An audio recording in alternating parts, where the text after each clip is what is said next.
the other engines, they'll tell you so. He huffs and puffs and whistles, rushing to and fro. He's the really useful engine we adore. He's a really useful engine, you know, 'cause the Fat Controller, he told him so. Now he's got a punchline to call his very own. He's the really useful engine we adore.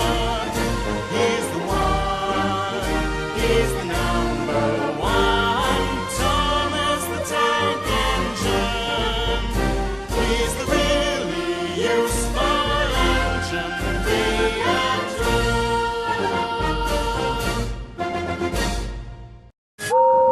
Gordon is a very proud steam engine.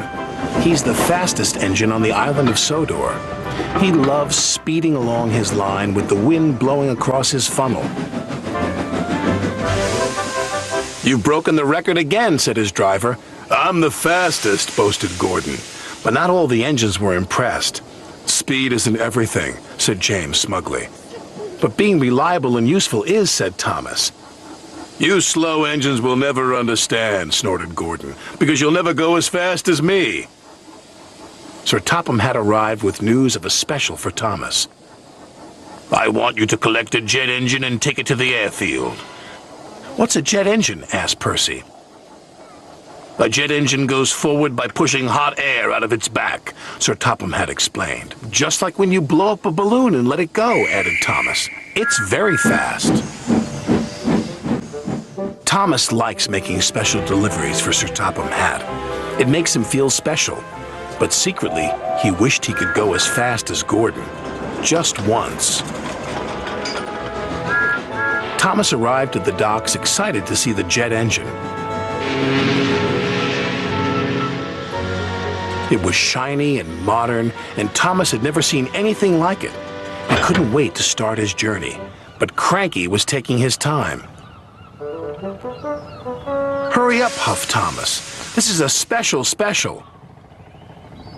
Cranky did not like being told what to do, especially by an engine. He became so cranky that he was careless with his hook. His hook knocked the switch, and the switch started the jet engine, and the engine began to whine. The whine got louder and louder and louder. "Uh-oh," said Cranky. Before he could say anything else, the jet engine was rocketing Thomas up the track. "Whoa!" said Thomas. The driver tried to put on the brakes, but Thomas couldn't stop. "Whoa, boy!" The station master called ahead. "Clear the lines! It's a runaway train!" Signals were changed, and points were switched. Thomas had never been so excited. Thomas flew by James and rocketed past Henry.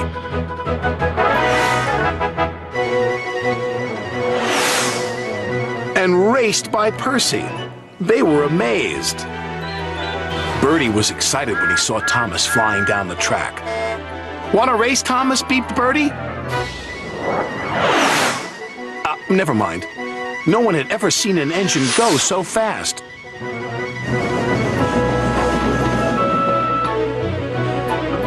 Gordon had no idea that Thomas was racing along the main line.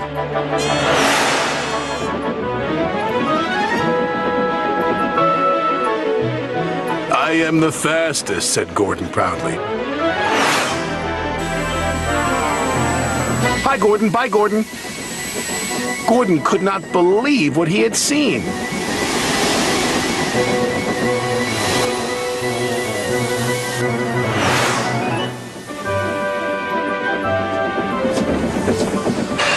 At last, the jet engine ran out of fuel, and Thomas was back under his own power.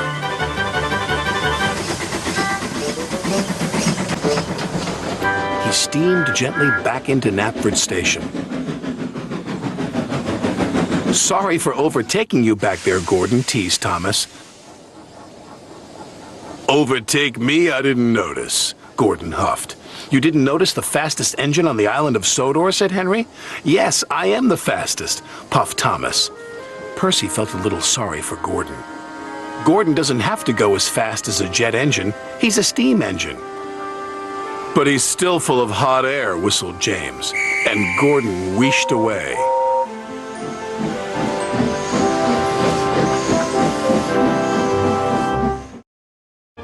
Now he's got a punchline to call his very own. He's the really useful engine we adore. He's the one. He's the